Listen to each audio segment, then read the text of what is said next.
Imagine the perfect business, the best engineers, zero debt, products sold in every corner of the world. It should be a fortress of wealth, right?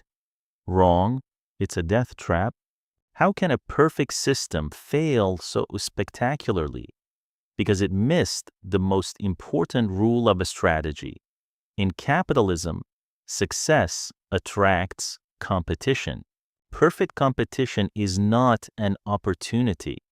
It is a suicide pact, a race to the bottom, where the only winner is the customer. In capitalism, growth is easy, but profits are rare. Welcome to episode 7, The Cost of Competition. And no investor understood this brutal truth better than Warren Buffett. For over half a century, he studied thousands of businesses, and he discovered something deeply counterintuitive. The more intense the competition, the worse the business usually becomes. Consider one of the most famous industries in the world, airlines. For decades, demand kept rising, more passengers, more routes, more airplanes, but profits almost non-existent. Why? Because airlines compete on the one thing that destroys almost every industry: price. When every company sells the same seat from New York to Los Angeles, the only weapon left is price. In a brutal price war, customers win, competitors suffer, and investors pay the price. That is why Warren Buffett once joked, if a capitalist had been present at the dawn of aviation, he should have shot down the first airplane. From that moment, Buffett understood a fundamental rule of a strategy. Great businesses don't fight competition, they escape it. From that moment, Warren Buffett understood a brutal truth about capitalism. Great businesses don't win by fighting harder.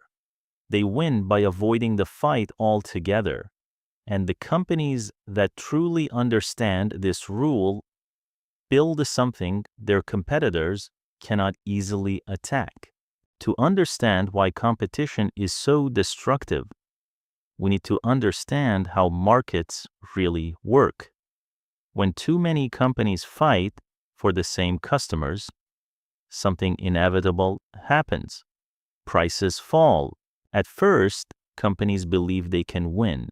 They cut prices slightly, then their competitors cut prices even more. Soon, the entire industry enters a brutal price war. And in a price war, customers win, but businesses suffer. Margins collapse, profits disappear.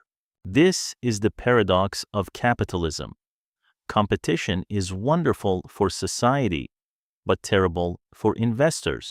That is why the greatest investors in history never search for industries with intense competition.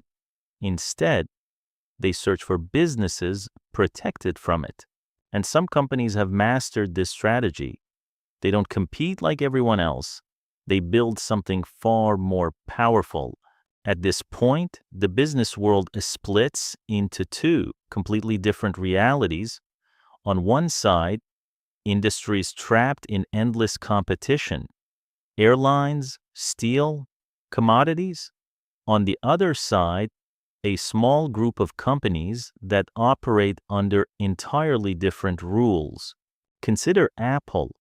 The smartphone industry is brutally competitive. Hundreds of companies manufacture phones.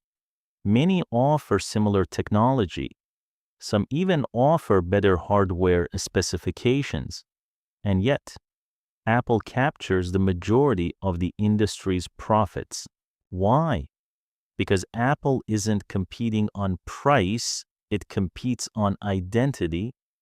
When people buy an iPhone, they aren't just buying a device. They are buying an ecosystem, a brand, a status symbol. Now consider Visa.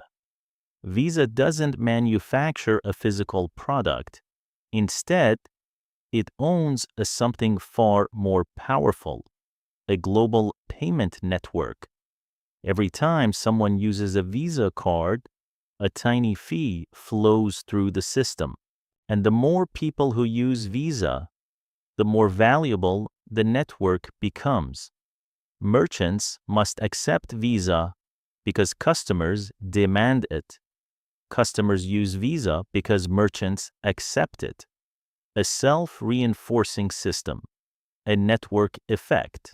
Now look at Coca-Cola, a drink invented more than a century ago, yet it remains one of the most powerful brands on earth. Why? Because Coca-Cola doesn't just sell soda, it sells familiarity, emotion, memory. Look closely at these companies: Apple, Visa, Coca-Cola. They operate in completely different industries, yet they all share the same hidden advantage. Their competitors cannot easily copy them. And that is the ultimate goal of a strategy: not to fight competition, but to make competition irrelevant. Competition is the default state of capitalism. Most companies fight inside it. Great companies escape it. And the rarest companies in history build moats so wide that competition simply stops mattering. Next episode, why airlines are terrible businesses